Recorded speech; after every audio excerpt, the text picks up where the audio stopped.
In the dark corners of history, sometimes lurks a tale so horrifying it sends shivers down the spine. Our tale begins in Colombia, 1948, with the birth of Pedro Alonso Lopez, a name that would later send chills down the spines of many. He was the 8th child in a family of 13, a brood so large that their mother, a woman of meager means, struggled to keep them fed and clothed. Pedro's childhood was far from the picture of innocence and joy that should define a child's early years. As young as 8, he was kicked out of his home by his mother, a devastating blow that set him on a path that was as troubled as it was heartbreaking. With nowhere to go, the streets became his home, his school, his battlefield. It was a harsh, unforgiving world that demanded a toughness, a ruthlessness that no child should have to learn.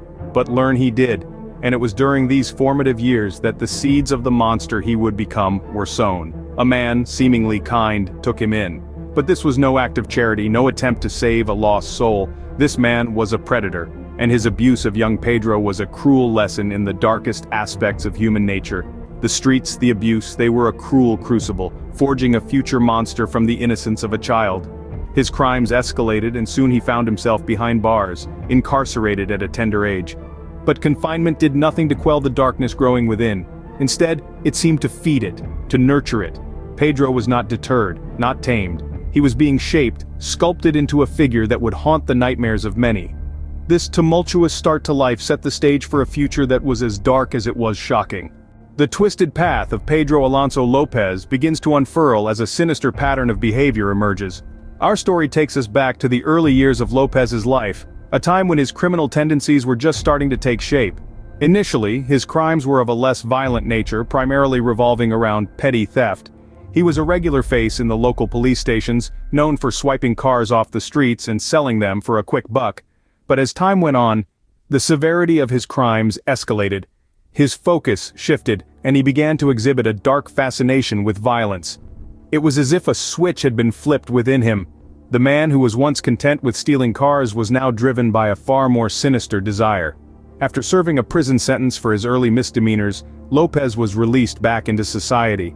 But instead of reforming, he only grew more dangerous.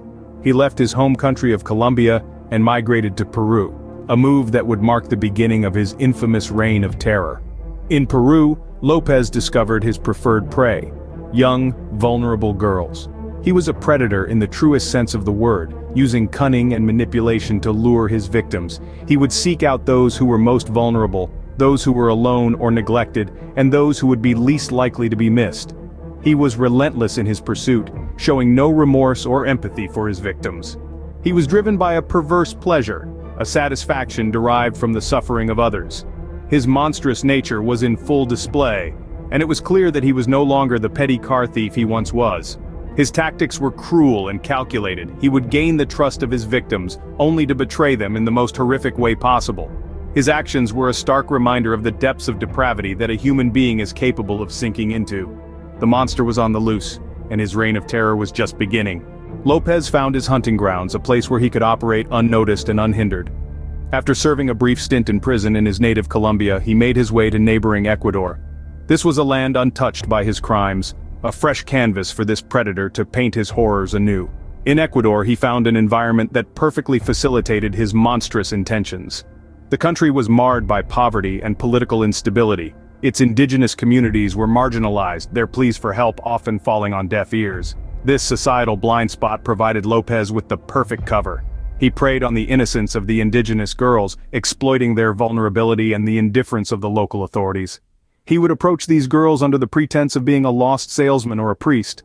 His soft-spoken demeanor and his ability to speak Quechua, the local indigenous language, gained their trust. Once he lured them away from their homes, he would commit his unspeakable acts, leaving the lifeless bodies of his victims to rot in secluded areas. The sheer number of his victims is a horrifying testament to the extent of his operations. It is believed that he claimed the lives of over 300 girls within a span of just a few years. This shocking figure stands as one of the highest known victim counts in history, marking Lopez as one of the most prolific serial killers of all time. The local communities were terrorized, their children disappearing without a trace, yet the authorities remained largely indifferent, dismissing these cases as mere runaways or attributing them to indigenous customs and disputes. This lack of action gave Lopez the freedom to continue his reign of terror, leaving a trail of devastation in his wake. The scope of his crimes is chilling, a testament to the depths of his depravity. As we delve deeper into the life of Pedro Alonso Lopez, we are faced with the stark reality of a monster who walked among us, exploiting the most vulnerable, and leaving behind a legacy of horror that continues to haunt us to this day. In 1980, the unthinkable happened. The monster was caught. Pedro Alonso Lopez, the man who had been lurking in the shadows, was captured not by law enforcement, but by local vendors. In a twist of fate, the very people he preyed upon were the ones who managed to ensnare him. The vendors, having spotted his suspicious behavior, took matters into their own hands and detained him before alerting the police. Upon his capture, Lopez was handed over to the authorities, where he would soon make a confession that would send chills down the spine of even the most seasoned investigators.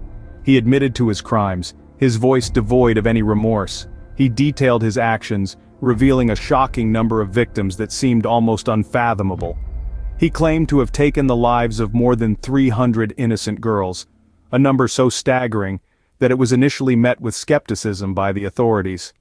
However, it was not long before the grim reality began to surface. The police, led by Lopez to his hunting grounds, discovered mass graves. The sight was horrifying, the magnitude of his crimes becoming painfully evident. Each discovery, each unmarked grave, was a stark reminder of the lives cut short, the dreams destroyed, and the families left in devastation. The victims, all young girls, were simply in the wrong place at the wrong time, crossing paths with a man who would become one of the world's most notorious serial killers. As the world learned of Lopez's atrocities, there was a collective gasp of shock and disbelief. The man who had once been a faceless threat was now a known monster, his name forever etched in the annals of criminal history. His capture and confession revealed a dark side of humanity that many had hoped didn't exist. The sheer magnitude of his crimes left the world in a state of shock and disbelief. The story of Pedro Alonso Lopez doesn't end with his capture. Its final chapters are as disturbing as the rest. Following his arrest, Lopez faced trial in an Ecuadorian court. The judicial system in Ecuador at the time was ill-prepared to handle such a case of monstrous proportions. Despite confessing to the horrific crimes of over 300 young girls, Lopez received a shockingly short sentence due to the country's laws. The maximum penalty in Ecuador was merely 16 years, a grim reality that is hard to digest considering the magnitude of his atrocities. After serving the maximum sentence, Lopez was then deported to his home country Colombia in 1994. He was subsequently committed to a psychiatric hospital, under the pretense that he was too dangerous to be free. However, in a twist that seems to be pulled from a horror novel, Lopez was released just 4 years later, in 1998, on $50 bail, under the condition that he checked in with his parole officer monthly, a task that he promptly shirked. The mystery surrounding his current whereabouts only adds to the chilling legacy of Pedro Alonso Lopez. His release sparked international outrage, and his name became synonymous with the failings of the justice system. However, despite Interpol issuing an arrest warrant in 2002, his whereabouts remain a mystery. Rumors persist that he may have been killed shortly after his release, while others suggest he simply disappeared into the shadows, a specter of the past that continues to haunt the present. The story of Pedro Alonso Lopez, one of history's most notorious serial killers, serves as a chilling reminder of the depths of human evil. This is not just a tale of a man's descent into darkness, it is a stark portrayal of a flawed justice system and a haunting reminder that sometimes, the monsters are not just in our stories, but walk among us in the real world.